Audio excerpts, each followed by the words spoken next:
Hello YouTube. Today we're going to be talking about the Battle Pack Free Monster League and just the cards that are worth the best in the meta game, what you probably would be playing more. A lot of these are reprints of reprints, so I mean, there's nothing too amazing in this pack other than really kind of 10 cards. 10 or 11 cards, I think, is what I came up with. Stuff that is actually going to be worth any money from you guys. So, with that out of the way, let's just go right down to it. We're going to be just almost skipping through this entire monster selection. Most of these monsters, like I said, they're either just okay or they're reprints of reprints, where they're not even that great, unfortunately. I mean, they put Grinnell in here just to kind of close. I mean, why not they make Armor Bee? I mean, Armor Bee can be used on anything in repeated turns. Like, why did they do Grinnell, who can only be done when he normal summon? So the first card we will go over is this one. People are actually looking over a little bit because they're like, he does a 300 attack point on it. Not that impressive. But there's one thing people kind of forget when they're looking at this guy, and that is his type, attribute, level, and defense. Now, why did I just mention all that? Simply, he's a pyro, which means he gets all the pyro support. The pyro fusion machines. I think they get a little bit more support. I can't remember it off the top of my head. He's a fire with 200 defense. That means you can do him with rekindling. You can do him with what's it called? Flame Veil counter, which would give you an easy negate any spell and trap. That is good stuff right there. Negate any spell and trap. Have the fact that he is rekindling. I mean, rekindling is still an amazing card.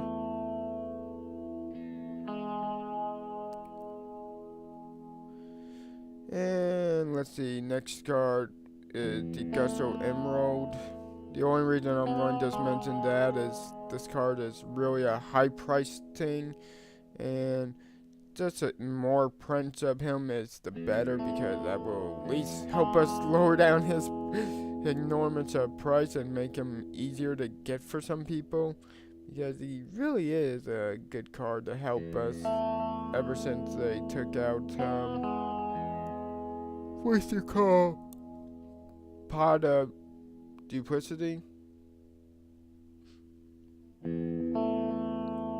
Okay, next we have Gotrek Alucard, which is basically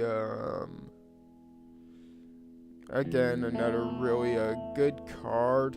I mean, he's definitely high in price. But those are the main. Yeah, boy, we weren't even in that monster selection very long. But that was free cards, so I guess. Not too bad. Creature swap, I'm just going to give it a little quick mention here, because this card help out newer players.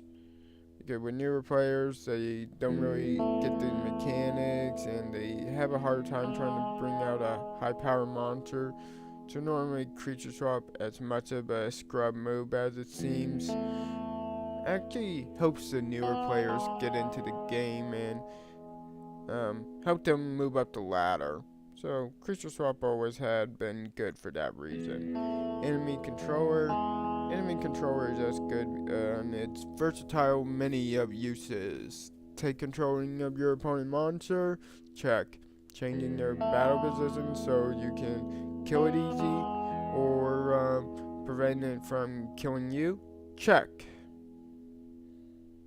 Quick play ability, yeah, it's a good card.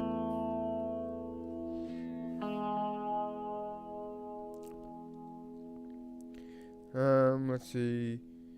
Next thing what we have is Close Force, and I'm just going to mention this card because it didn't have a lot of prints. So it's nice that they're giving those exclusive cards in the game, like Close Force, another print, because that actually helps out some players. I mean, I kind of wish they would do this with other cards like the Skull Flames, because that involved you having to buy a bad game for some cards. And I wasn't going to buy a bad game for cards. Forbidden Lance. Forbidden Lance is Forbidden Lance. I don't even think I need to explain it. Now, let's see. Keep on going down.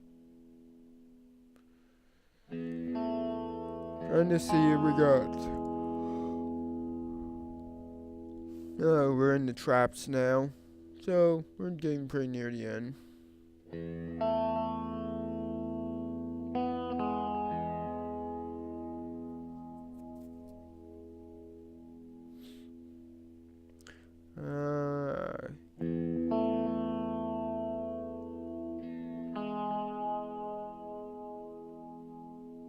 Here we go. Breakthrough skill. Breakthrough skill. Unfortunately, I have to mention it because it's the best card, but I think they released it too soon. They just released a structure deck with this card, which is the Light Swarm, and like people aren't going to buy this pack for this card when you just make a structure deck that has it. Now they did something like Phoenix Chain. Yeah, I could see people doing that because some people like Phoenix Chain better because of the whole no attack point. Pinpoint Guard, this card just in the sense that gives you a chance at a more expensive card for a little bit less. That's the whole point we have here with Pinpoint Guard.